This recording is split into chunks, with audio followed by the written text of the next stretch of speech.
San Juan Damasceno, doctor de la Iglesia, 27 de marzo.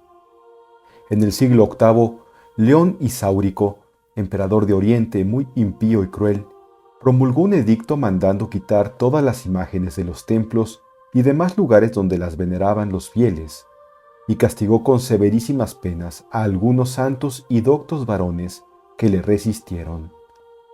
Encendió con eso en el mundo una hoguera tan espantosa y horrible que duró muchos años y provocó los chispazos de las persecuciones albigense, valdense y husita.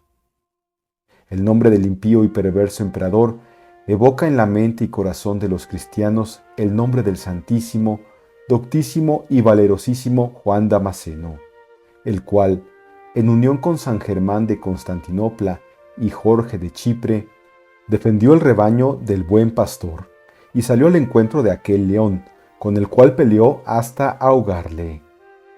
Muchos herejes y enemigos de las sagradas imágenes aparecieron dentro y fuera del campo de la iglesia, pero nada pudieron contra su culto, tan recomendado por ella y tan arraigado en el pueblo cristiano.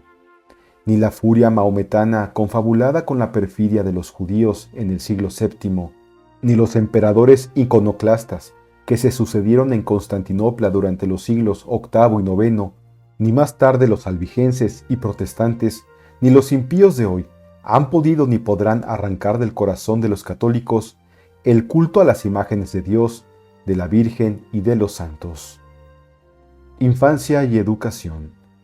Fue San Juan Damasceno, como el mismo nombre lo dice, de la noble, amena y deliciosa ciudad de Damasco. Nació de muy ricos, generosos y cristianos padres, los cuales le criaron en el temor de Dios y en toda honestidad y virtud. Siendo todavía niño, sucedió que los sarracenos cercaron a Damasco, la saquearon y llevaron cautivos a muchos cristianos. Quiso nuestro Señor que el padre de Juan, llamado Sergio, quedase exento de aquella común calamidad y que no perdiese su libertad, casa ni hacienda. Antes bien, por ser tenido de todos por hombre modesto, benigno y prudente, le nombraron logotete, o recaudador de impuestos entre los cristianos, por cuenta del califa de Damasco, y también supo desempeñar su cometido, que ganó las voluntades aún de los mismos sarracenos y rescató de sus manos a muchos cristianos cautivos, a quienes consoló y ayudó con sus limosnas. Entre los cautivos rescatados hubo un monje italiano de nación y de nombre Cosme o Cosmas de Mayuma, varón entero y cuerdo, muy erudito en filosofía y en muchas lenguas y ciencias. Rogóle Sergio que fuese maestro y ayo de su hijo, y que le educase y enseñase por su mano, porque, según el gran ingenio y buena inclinación que mostraba, esperaba que con tal maestro saldría excelente y doctísimo varón. Y no se engañó porque, aceptando Cosme el encargo de educar y enseñar a Juan, de tal manera le cultivó y perfeccionó, que era en su mocedad ejemplo de toda virtud y muy aventajado en letras, las cuales procuraba armonizar con la humildad. Hermanaba la ciencia con la modestia, de tal manera que, cuanto más crecía, por su sabiduría en la opinión de los otros, tanto más profundamente se humillaba y confundía dentro de sí. Cuando el maestro Cosme le hubo enseñado lo que sabía, pareciéndole que ya el discípulo podía ser maestro, pidió licencia al padre de Juan para irse a vivir y servir a Dios en un monasterio. Aunque de mala gana, Sergio dio la licencia para no contrariar tan santo propósito, y Cosme se fue al monasterio de San Sabas, que estaba en medio del desierto de Judea, donde se encerró y consagró a Dios. Así empieza la vida de este gran santo, su biógrafo Juan, obispo jerosolimitano, si bien no fundamenta en auténticos documentos lo que escribe, como tampoco el que Juan Damasceno fuese gobernador de Damasco y otras leyendas relativas al santo doctor. Más verosímil parece, a juzgar por lo que se desprende de recientes estudios históricos, que el santo fue criado y enseñado de algunos virtuosos sacerdotes. Tal vez heredó el cargo de su padre antes de ingresar en la Laura de San Sabas, en 706, es decir, hacia la edad de 31 años. Fue ordenado de sacerdote antes del año 726. Los iconoclastas, el tratado de las imágenes. El demonio, que siempre vela para nuestro mal, perturbó a la Iglesia Católica con una nueva y cruel guerra que levantó contra ella. El emperador de Oriente, León Isáurico, que con malas mañas y tiranía se había apoderado del imperio, era hombre impío, temerario y sacrílego. Engañado por algunos judíos, determinó alzar bandera contra la Iglesia y quitar de ella la adoración y culto a las imágenes de Cristo nuestro Señor, de su benditísima Madre y de todos los otros santos que siempre han sido reverenciados en ella. Tomó esto tan a pecho el malvado emperador que por el otoño del año 725 publicó el edicto en que mandaba que en todo el imperio se quitasen todas las imágenes de todos los templos, oratorios, capillas y de todos los otros lugares sagrados y profanos. En muchas partes las hizo quemar. Fue esta muy grande y peligrosa persecución porque no había quien se opusiese a un león tan bravo y poderoso.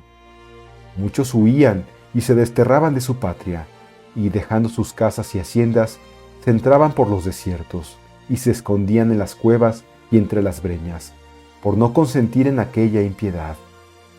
Otros, flacos y pusilánimes, por no perder sus haciendas, perdían sus almas y obedecían al emperador. Algunos, aunque pocos, anteponían el cielo a la tierra y el mandato de Dios al del hombre, y ofrecían sus vidas al cuchillo por no desamparar la fe católica en que vivían. Estando las cosas en este lastimoso estado, y andando el emperador León Isáurico como león feroz y desencadenado, dando bramidos contra Dios y despedazando las ovejas mansas de su rebaño, el sumo pastor movió a nuestro Juan Damasceno para que, como otro David, defendiese su rebaño. Y, porque no podía vencer a este león con las armas, tomó la pluma y escribió 3 cartas contra el emperador y contra sus impíos mandatos, tan graves, tan eruditas y tan llenas de celestial sabiduría, que más parecían enviadas del cielo que escritas por hombre mortal. En ellas trata con admirable elocuencia del culto que en la Iglesia Católica se da a los santos, y que se fundamenta en el respeto o relación que tienen con Dios. Este principio general puede aplicarse a un tiempo al culto de los santos y de sus reliquias y al de las imágenes en general. Si veneramos a los santos es porque son los servidores, hijos y herederos del Señor, dioses por participación, amigos de Jesucristo y templos vivos del Espíritu Santo. Este honor recae sobre el mismo Dios, que se considera honrado en sus fieles siervos, llenándolos de sus favores. Los santos son los patronos del género humano. No se nos ocurra nunca contarlos entre los muertos, porque viven para siempre, y sus reliquias merecen nuestra veneración. Además de los cuerpos de los santos, merecen también nuestra veneración, aunque en grado inferior, y por decir relación a Jesucristo y a los santos, las otras reliquias y cosas santas, como la verdadera cruz, los demás instrumentos e insignias de la pasión y las cosas y lugares santificados por la presencia o contacto de Jesús, de la Virgen o de los santos. La veneración a las sagradas imágenes tiene muchas y muy grandes ventajas. La imagen es el libro de los ignorantes. Es, asimismo, muda, pero muy elocuente exhortación a que sigamos los ejemplos de los santos. Es también un canal por donde nos llegan los divinos favores. Estas cartas envió Damasceno a muchas partes y procuró que se divulgasen y extendiesen de mano en mano, para que muchos las leyesen y no creyesen que lo que el emperador había mandado era verdad, ni se dejasen llevar de sus espantos y amenazas. Leyenda de la mano cortada, la Virgen de las 3 manos. Tuvo Dios un cuidado especial de aquellos pueblos a los que impidió cayeran en los lazos de la perdición. León comprendió que las cartas de Juan eran la causa de la resistencia de los cristianos y determinó vengarse de él con maña y artificio. Procuró diligentemente hacerse con alguna carta escrita de mano de Damasceno y, en teniéndola, diola a algunos escribientes hábiles para que la contrahiciesen. Lo que hicieron tan perfectamente que quedó como si fuera de propia mano del santo. Con este engaño y falsedad hizo escribir una carta fingida en nombre de Juan Damasceno para el mismo emperador León, en la que, en sustancia, le decía que se compadeciese de la ciudad de Damasco, que tenía poca gente de guarnición y con la paz estaba descuidada y fácilmente la podría tener en sus manos. Apenas tuvo el emperador esta carta en su poder, escribió otra de su puño y letra al príncipe de Damasco, en la que le daba cuenta de cómo había recibido del gobernador de su ciudad un escrito, que junto con la carta le remitía para que viese quién tenía al frente de la ciudadela y lo poco que se podía fiar de quien tal hacía. Recibió esta carta el príncipe de Damasco y, después de leerla, llamó a Juan. Mostrósela y preguntóle si aquella letra era suya, y él respondió la verdad, que la letra y mano parecía suya, mas que no lo era. Y el bárbaro príncipe, sin réplica, le mandó cortar la mano derecha y fijarla en un palo de la plaza, y así se hizo. Estando ya más aplacado el príncipe, envióle el santo a suplicar que le restituyese su mano derecha. Túvolo por bien el príncipe y mandó volver su mano a Damasceno.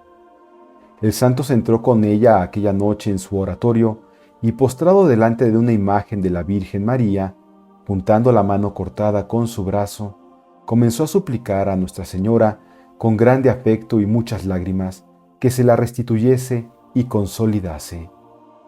Hecha la oración, quedó dormido y, apareciéndosele Nuestra Señora, le dijo: «Ya estás sano, componme himnos, escribe mis lores y cumple lo que has prometido».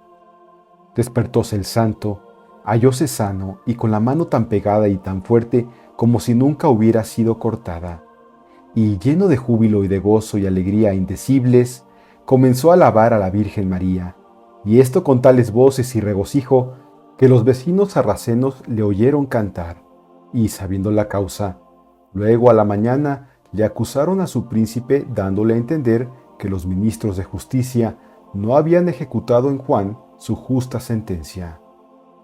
Para averiguar la verdad, mandó el príncipe llamar a Juan y que mostrase su brazo y mano cortada. Mostróla el santo, y, por una delgada señal que para testificación del milagro y confusión de los infieles había nuestro Señor querido quedase en la juntura, se vio claramente que la mano había sido cortada. Herido del amor de Dios, después de tamaño prodigio, Juan Damasceno repartió su hacienda a los pobres y se retiró al monasterio de San Sabas, donde vivía su maestro Cosme, y se empleó en servir al Señor y alabar a la Virgen Santísima. Otra leyenda, tan arraigada como la anterior en la Iglesia Oriental, es la que refiere que Juan Damasceno colgó una mano de plata como exvoto a la imagen de la Virgen, y que dicha imagen fue luego venerada bajo la advocación de Virgen Damascena y Virgen de las Tres Manos, y guardada como preciosa reliquia. Lo cierto es que, sea cual fuere su origen, esta imagen tiene historia, sabiéndose que en el siglo XIII, el superior de la Laura, o monasterio donde vivió Damasceno, la entregó a San Sabas, metropolitano de Serbia y muy devoto de Nuestra Señora, y éste hizo de ella donación al soberano de aquel país, llegando a ser la Virgen Damascena, muy venerada y celebrada en Oriente y en particular en Serbia, donde algunas catedrales como la de Uskup están dedicadas a la Virgen de las Tres Manos. En honor a la verdad, hemos de decir que ambas leyendas son hoy muy discutidas por autores que no han podido encontrar documentos probatorios o creen que algunos fidedignos dan motivo para negar su autenticidad. Como meras leyendas las damos. Creemos que merecen la estampa por bellas y por representativas. Su vida en el monasterio. Así refiere Juan, patriarca de Jerusalén, la admirable vida de Damasceno en la Laura de San Sabas. Para instruirle en las cosas propias de su instituto, trataron los monjes de darle maestro que se las enseñase, pero no se hallaba quien pudiese serlo de tan calificado discípulo. Al fin, un santo anciano, sencillo y sin letras, se encargó de él, y Juan le tomó como maestro y como a tal le oía y obedecía.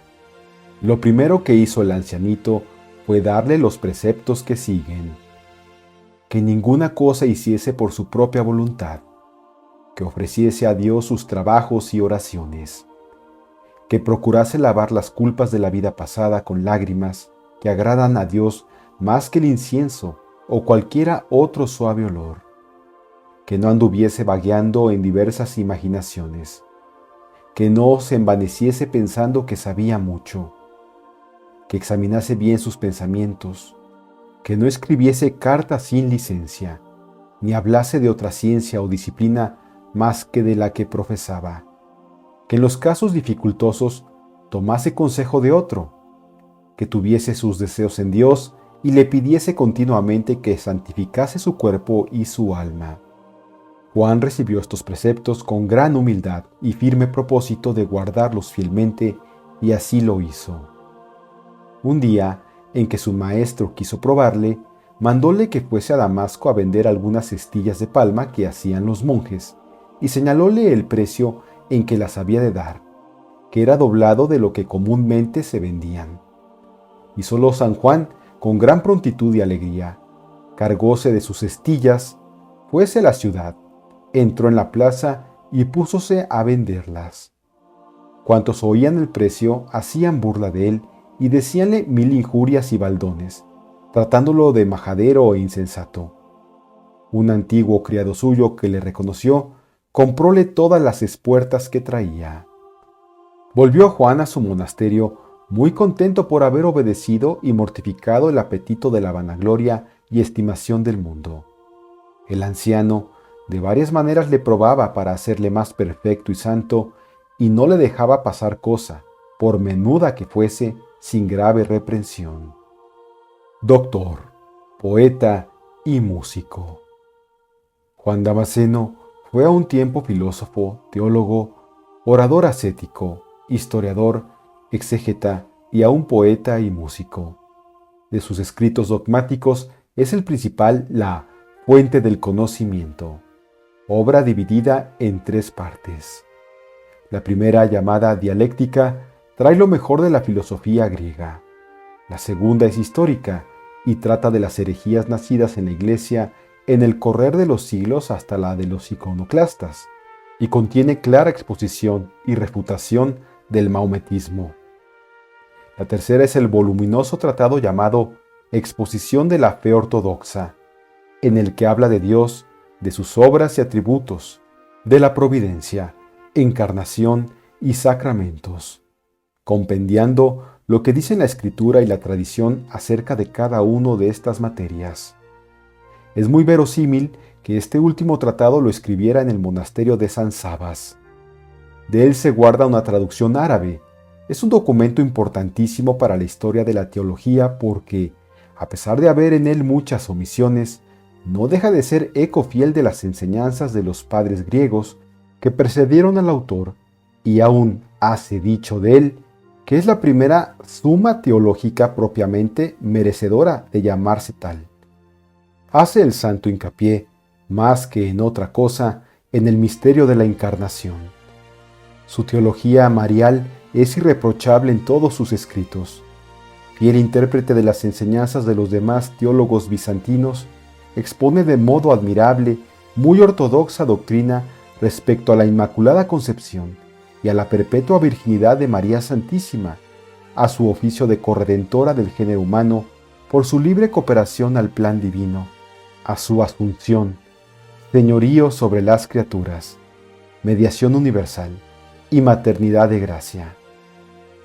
Aunque los teólogos bizantinos no lo declaren en sus obras, claramente se echa de ver en ellas que todos bebieron su doctrina en la Exposición de la Fe Ortodoxa de Juan Damasceno, el cual escribió todas sus obras con tanta elegancia que por su grande elocuencia le dieron los griegos el nombre de Chrysoroas, que arrastra oro.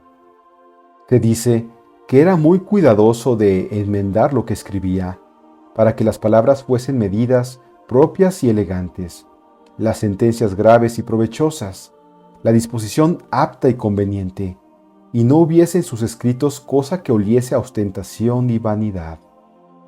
Es tenido por autor de muchísimos cánticos selectos y populares, algunos de los cuales traen las antologías antiguas y modernas de música religiosa.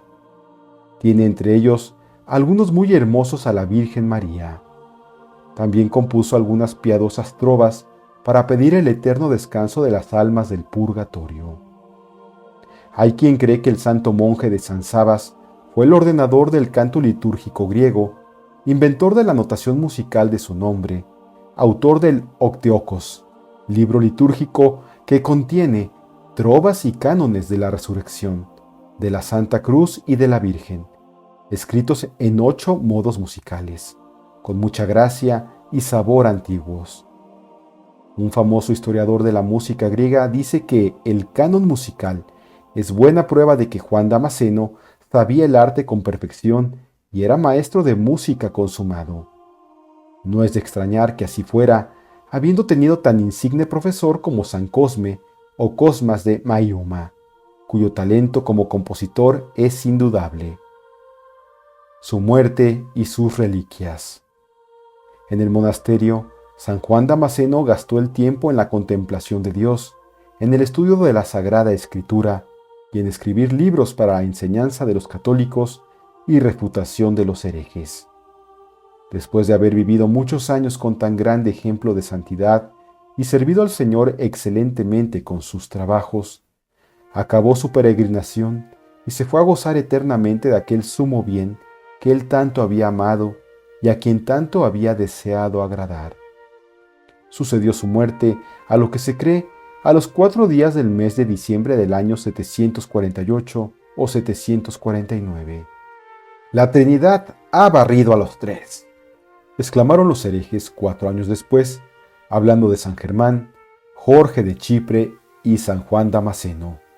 Pero el séptimo concilio ecuménico de Nicea, en el año de 787, condenó la herejía iconoclasta y declaró solemnemente: «La Trinidad ha glorificado a los 3». El cuerpo de San Juan Damasceno permaneció por espacio de casi 5 siglos en el monasterio de San Sabas y después fue trasladado a Constantinopla. En dicho monasterio se guardan 2 imágenes del santo. En una de ellas se le representa siendo ya anciano venerable, con la cabellera blanca y el rostro radiante de hermosura y majestad, inclinado sobre un pergamino, escribiendo y cantando alabanzas a María, cuales las ha conservado la liturgia de la Iglesia griega. En la otra, que corona la entrada del sepulcro del santo, está en figura de monje acostado en el lecho de muerte. Tiene las manos juntas sobre el pecho y en ellas está recostada una diminuta imagen de María con el niño Jesús en sus brazos. En la Iglesia griega celebran esta fiesta el día 4 de diciembre. El Papa León XIII, en 1890, mandó que se celebrase en toda la Iglesia a los 27 de marzo con rito doble, y en el mismo año, a los 19 de agosto, la Sagrada Congregación de Ritos le proclamó solemnemente Doctor de la Iglesia.